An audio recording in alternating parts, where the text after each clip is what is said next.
विंध्य क्षेत्र के रीवा की राजनीति में एक ऐसा नाम जो हर युवाओं के प्रेरणा स्रोत कह सकते हैं। एक ऐसे व्यक्तित्व जिनका बैकग्राउंड किसी भी राजनीति से कोई ताल्लुकात नहीं रखता, लेकिन जब जुनून जनसेवा का हो, जब जुनून लोगों के चेहरे पर मुस्कान लाने का हो, रीवा जो राजनीतिक गढ़ माना जाता है, उसमें राजनीति में एक ऐसा व्यक्तित्व उभर कर सामने आया जो हर युवाओं के प्रेरणा स्रोत कहे जाते हैं। मैं विंध्य की ऐसे ही राजनीतिक पृष्ठभूमि से आप सभी को रूबरू कराता हूं। आज हमारे साथ हैं डॉक्टर विनोद शर्मा। आपका अभिनंदन है अपना विंध्य के माध्यम से। बहुत बहुत नमस्कार। और सबसे पहले चूँकि राजनीति से जुड़े हैं आप, लेकिन उसके पहले मैं आपके राजनीति की ओर रुख कैसे हुई और आपकी जो पारिवारिक पृष्ठभूमि है, कितना राजनीति से जुड़ा हुआ है, कितना राजनीति से दूर है, मैं वो सबसे पहले जानना चाहूँगा। सबसे पहले आपको बहुत बहुत नमस्कार और आपका स्वागत। देखिए, जहाँ तक पारिवारिक राजनीति पृष्ठभूमि की बात है, तो हर परिवार में दो पक्ष होता है। एक होता है उसका मातृ का पक्ष और एक होता है उसके पिता का पक्ष। मेरे माताजी का पक्ष जो रहा ननिहाल पक्ष, वो पूर्णतः शैक्षणिक लोग रहे। हमारे नाना जी प्रिंसिपल रहे, नाना के पिताजी भी शिक्षा विभाग में रहे। उधर का पूरा माताजी का पक्ष जो है पूर्णतः सरकारी नौकरी सेवा में रहा। पिताजी का पक्ष जब इधर आते हैं तो किसानी, खेती, ये पक्ष रहा। हमारे पिताजी वित्त विभाग में अधिकारी थे। तो ये कह सकते हैं कि मैं एक गैर राजनीतिक घर का लड़का रहा। और जिस प्रकार से एक मध्यम वर्गीय परिवार की सोच होती है कि हमारा बेटा या बेटी पढ़े, अच्छे से पढ़े और इसके बाद उसके अपने आगे की ज़िंदगी के भरण पोषण के लिए वो नौकरी करे। अब तो प्राइवेट नौकरी का भी चलन हो चुका है, पर आज से 15-16 साल पहले जब हम लोग पढ़ाई लिखाई करके फुर्सत हुए तो यही था कि सरकारी नौकरी करें और सरकारी नौकरी करें और आगे का कार्य करें। तो यहाँ पे थोड़ी दिक्कत हो गई। पढ़ाई लिखाई करने के बाद नौकरी भी किया, ऐसा नहीं है, नौकरी किया, नौकरी लग गई, सब सारी चीज़ें हो गई। पर बीच में कुछ ऐसी चीज़ें आईं, ऐसी परिस्थितियाँ आईं, या ऐसा आप कह सकते हैं कि जो मेरा मन स्थित रही वो समाज सेवा की ओर रही। मैं जब पढ़ता था तब भी अन्याय बर्दाश्त नहीं होता था। कुछ ऐसे लड़के होते थे जिनकी कहीं से सिफारिश आती थी और वो प्रैक्टिकल में नंबर ज़्यादा पा जाते थे, कि बड़े बाप के बेटे होते थे, किसी का कोई फ़ोन आ जाता था। तो मेरे टीचरों को आज भी पता है, मैं उनसे एक ही चीज़ पे लड़ता था कि सर, पहले पढ़ने वाले लड़कों के नंबर इन सिफारिश वालों से ज़्यादा रहना चाहिए, नहीं बाद में अच्छा नहीं होगा। तो मेरे सारे दोस्त हैं, आज भी हैं, मैं आपके चैनल के माध्यम से कहता हूँ कि उनको सबको पता है कि जिस जिस क्लास में मैंने पढ़ा है तो पहले पढ़ने वाले लड़कों के नंबर आते थे प्रैक्टिकल में, सिफारिश वालों के भी रहते थे, पर पढ़ने वालों से ज़्यादा सिफारिश वालों के नहीं रहते थे। तो यहीं से एक चलन बना। फिर जब मैं नौकरी करने गया तो उसमें भी लगा कि नहीं, ऐसा नहीं, मुझे इस फील्ड में आना चाहिए। और बाद में राहुल गांधी जी ने युवाओं के लिए दरवाज़ा खोला। पहले राजनीति में ये होता था कि नेता पुत्र ही ज़्यादातर राजनीति करते थे, विरासत, डॉक्टर का बेटा डॉक्टर, इंजीनियर का बेटा इंजीनियर, तो बड़े नेता का बेटा नेता, वो एक पद्धति। पर राहुल गांधी जी जब राजनीति में आए, उन्होंने युवाओं के लिए दरवाज़ा खोला और दरवाजे का नाम दिया कि नेता पेट से नहीं पेटी से पैदा होगा। और उन्होंने युवा कांग्रेस के माध्यम से चुनाव कराया। और जब चुनाव हुआ तो मैंने भी किसी को प्रेरणा मान करके यूथ कांग्रेस की चुनाव मेंबरशिप की और पूरे मध्य प्रदेश में सर्वाधिक मेंबरशिप उस साल रीवा विधानसभा में हुई और मैं यूथ कांग्रेस का अध्यक्ष बना। वहीं से राजनीति की शुरुआत होती है। बस। आप किसे प्रेरणा मानते हैं अपने राजनीतिक क्षेत्र में? देखिए, बड़ा कठिन सवाल है। क्या होता है कि ये ऐसा ही सवाल है कि जब बच्चा छोटा होता है तो उसके हीरो उसके फादर होते हैं। आज फादर्स डे भी है, तो सबसे पहले सबको फादर्स डे की बधाई। तो फिर उसके बाद टीचर को देखता है, दुनिया देखता चला जाता है, तो चीज़ें हैं।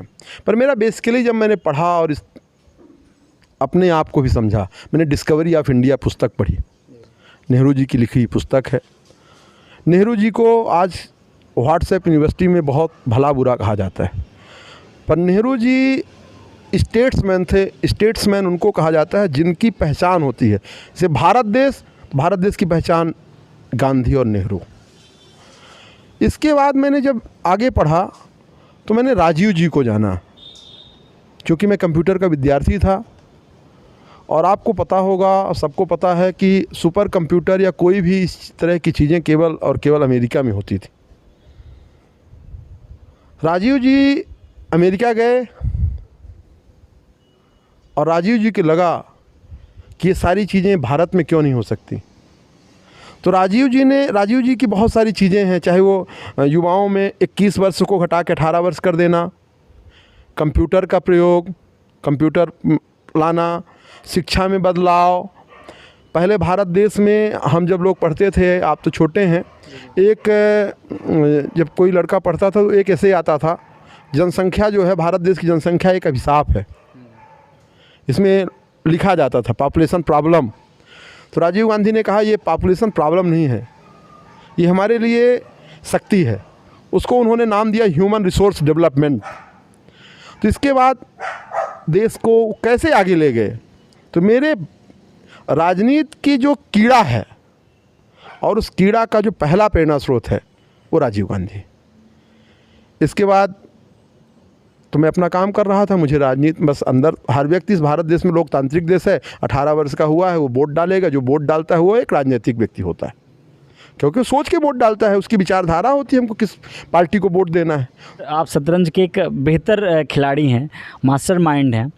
जब राजनीति की ओर आपने रुख किया तो कभी आपको ऐसा लगा कि नहीं, हमारा पाँव अब कठिनाइयों का स्तर ज़्यादा है, पाँव पीछे करना चाहिए, वो नौकरी ही ठीक थी, राजनीति खराब है? कभी ऐसा मतलब नेगेटिव माइंड में कभी आया हो? आप कहाँ से प्रश्न लाते हैं। संघर्ष में अक्सर ऐसा होता है, मुझे तो ऐसा लगता है। और जो ये कहे कि ऐसा नहीं होता, मुझे लगता है झूठ बोलता है। मैं झूठ नहीं बोलूँगा आपके चैनल के माध्यम से। जब मैं नौकरी कर रहा था, पैकेज होता है, सॉफ्टवेयर इंजीनियर था, सॉफ्टवेयर इंजीनियरिंग में पैकेज होता है 1.5 लाख, 2.5 लाख, 5 लाख। तो आज वो पैकेज ख़त्म। मैंने एक सॉफ्टवेयर कंपनी डाली रीवा में, वो भी बहुत बढ़िया चल रही थी। उस ज़माने में हम लोगों ने बड़े बड़े प्रोजेक्ट किए, काम किए। उसका नाम ही हम लोगों ने रख दिया विंध्य ग्रुप टेक्नोलॉजी। कुछ चीज़ें आई। देखिए, पीएचडी जहाँ तक करने की बात है तो मेरा शुरू से था। जब मैंने पढ़ने के दौरान एक चीज़ मैं सोचता था कि थिंक ग्लोबली एक्ट लोकली। खूब वैश्विक सोचो, जितना ज़्यादा हो सके वैश्विक सोचो, पर करो अपने लोकल की भाषा में। ये बघेलखंड है, ये विंध्य का प्रदेश है। तो ये विंध्य का प्रदेश है तो यहाँ हम विंध्य का जो कल्चर है इसको एडाप्ट करके, विंध्य का जो संस्कार है इसको लेकर के ही कर सकते हैं। हम अमेरिका की चीज़ सोच के अपने विंध्य में फॉलो करें, ऐसा हो ही नहीं सकता। बहुत सारे लोग करते हैं, फेल हो जाता है। तो ये मेरा वो था। पीएचडी की जब बात थी तो मैंने सोचा कि जो काम करो डूब के करो। तो कंप्यूटर साइंस में मैंने एमएससी आईटी किया। मुझे लगा इसका अंतिम छोर करना चाहिए, तो चीज़ें कठिन था। पीएचडी करना, राजनीति में भी काम करना, पीएचडी का भी बड़ा वो है, पर ईश्वर के आशीर्वाद से वो भी हुआ, ये भी हुआ। फिर जब राजनीति आई बात, तो राजनीति में मैंने देखा कि राजनीति के लिए कंप्यूटर साइंस की पीएचडी हो या अन्य कोई विधा हो, ये सब ठीक है। इसके लिए एक वकील होना भी ज़रूरी है, क्योंकि अक्सर हमारा सामना पुलिस से होता है। और जब पुलिस है, ये पुलिस जनता को बहुत गुमराह करती है। पुलिस का काम क्या होता है, पुलिस शब्द क्या है, पुलिस शब्द जहाँ से बना होगा, तो पुलिस का काम है अच्छों को सहायता देना और दुष्टों को पकड़ना। आप किसी भी थाने चले जाओ, आप मीडिया के साथी हो, किसी भी थाने चले जाओ, आप मत बताओ कि आप मीडिया के हैं, और मैं गारंटी के साथ कह सकता हूँ 90% थाने के थानेदार और पुलिस मिसबिहेव करके आपसे बात करेंगे। उनको लगेगा कि मतलब चल उधर चल, ऐसा कर वैसा कर। और कोई अपराधी प्रवृत्ति का व्यक्ति जाएगा, उसका वो स्वागत सत्कार करते हैं, बैठाते हैं। तो मुझे ये एक चीज़ अच्छी नहीं लगी, तो मैंने उसके लिए फिर एलएलबी की, क्योंकि जब भाई धाराएं जान लें कौन सी धारा किस में होता है, तब तो हम इनसे लड़ पाएंगे। क्योंकि पुलिस से भी लड़ना पड़ता है अपने लोगों की रक्षा करने के लिए। नहीं क्या पता कौन सी धारा कब किसको लगा दें। पुलिस का काम होता है ना सरकार के इशारे पे लगा देना। मुख्यमंत्री आएगा रीवा में, हम बैठाना चाहे तो हम इनको घर ही में धरने में बैठा देना कि नहीं घर से बाहर नहीं निकल पाओगे। तो क्यों नहीं निकल पाएंगे, कैसे नहीं कर पाएंगे। इसके लिए LLB भी कर ली, पर ये कहीं ना कहीं ऊपर वाले का है कि LLB भी करा डाला, PhD भी करा डाला और राजनीति पैरेलल चली रही है। जी मैं चाहूँगा एक हमारे चैनल के माध्यम से आपका मैसेज। युवाओं को एक चीज़ बोलूँगा कि नशा से दूर रहो, नशा मत करो। कोरोना का काल चल रहा है, देखा है कितनी भयावह बीमारी थी। तो अपने जन्मदिन में एक पेड़ लगाओ, एक वृक्ष लगाओ। वो वृक्ष फलदार हो और अच्छी बात है। ज़मीन आपके पास ना हो तो कहीं जंगल में जाके एक पेड़ लगाओ। तो नशा से दूर रहो। अपने जीवन काल में हो सके तो हर वर्ष नहीं तो कम से कम जीवन काल में 5 वृक्ष लगाओ। ईमानदारी से कार्य करो, लक्ष्य का सृजन करो और यह मानो कि ईश्वर ने आपको मनुष्य का शरीर दिया है तो कुछ सोच समझ के दिया है। कुछ ऐसा कर जाएं कि नाम तेरा जग में हो जाए। जय विंध्य, जय भारत। तो धन्यवाद। ये थे हमारे विंध्य के राजनीति के युवाओं के प्रेरणा स्रोत आदरणीय डॉक्टर विनोद शर्मा। फिर किसी नए चेहरे से हम मुखातिब होंगे, फिर किसी चर्चित चेहरे से आपको मुलाकात कराएंगे इस नए एपिसोड के साथ चर्चित की, और फिर एक नया व्यक्तित्व आपके सामने होगा। तब तक के लिए नमस्कार, प्रणाम।